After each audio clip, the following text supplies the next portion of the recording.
Welcome back to Only Talk Sports, where we talk sports every single day, or at least we try to. Subscribe to the channel for more sports content. Hit that notification bell so you never miss another video. Now, college football season is upon us, but I thought it would be interesting to take a step back and do a topic on college basketball. Something CBS Sports brought up to coaches, and they're answering anonymously. Should March Madness get rid of the automatic bids and go to an all at-large format, or should they keep the automatic bids like your St. Peter's and your Florida Gulf Coast? Now, in the CBS article, so go check it out if you want to see. It's under CBS Candid Coaches and all that. It was listed about a day ago, but should the NCAA tournament stay as is or change to a 68-team all at-large format? And 97% of the coaches answered was stay as is, and 3% said all at-larges. Now, this is interesting because with NIL, a lot of people feel that it's going to make the teams at the top better than they already are, like your Dukes and your Kentuckys and your Kansases and Carolinas, and your teams like St. Peter's and your Florida Gulf Coast and your North Texases. They're not going to win anymore, and they're not going to be able to upset these teams. Now, this is interesting because NIL was already kind of in effect for the last couple of years, and St. Peter's still beat Kentucky, and there were a couple other upsets as well.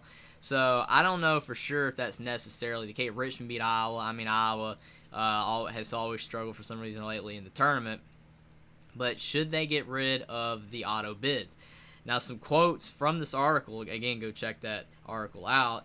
I'll read just a couple of them. Someone said, "You need the auto bids and upsets. Think you lose the casual fan if it's all the big boys only, along with the spirit of the tournament." I agree with that statement. I think that if you get rid of the lower schools, you're not gonna have those little schools trying to win. You watch at the end of the season, and they're having their conference tournaments, and all those teams are trying to win that tournament.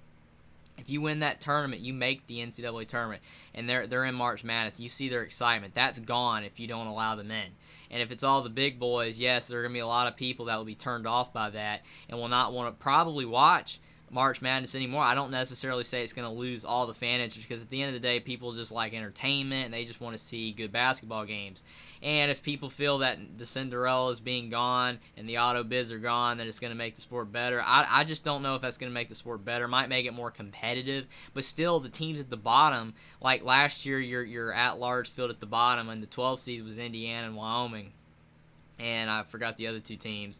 But were those teams competitive? Did they get far? Yeah, you had UCLA the one year when they played in the first four, and they went all the way to the Final Four. And Syracuse has done where they were like an 11 seed with Jim Boeheim, and they made it all the way. But this doesn't happen that often. And I don't think necessarily getting rid of the auto bid is going to make the bottom part more competitive with the top. I mean, you're going to have upsets, but you have upsets with the Cinderellas as is. There's a couple other comments. Someone said, if it isn't broke, don't fix it. If it's amazing, definitely don't fix it. Remain as is. Again, people like the process the way it is.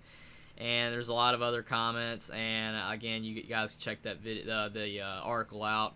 And it's a very good article. There are a few comments saying to get rid of it. You have saying change it, no auto bids, find the best 68 team, and let's play. Now, that there's a few coaches that have that philosophy of get the auto bids out and do the best teams. But again, it kind of goes to my argument that I don't think the teams at the bottom on the at-large, the teams that barely squeak into the tournament, are necessarily going to be able to beat the teams at the top. Rutgers and Notre Dame were the other two teams.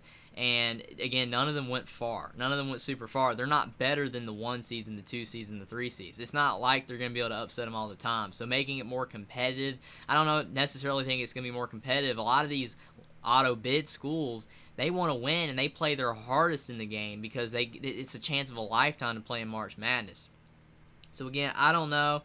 Again, their takeaway is it's a really hot topic, and 97% of coaches saying to keep it as is. To me, that should tell you everything you need to know. Coaches understand what March Madness does. In college football, you don't have this. You see when they did the playoff and all these top schools, the top four get to go, and it's mostly Alabama, Georgia, Ohio State, and Clemson or Oklahoma or something like that. It's usually the same teams. It gets boring, and people don't like it. You saw the hype Cincinnati made, and they got floored by Alabama.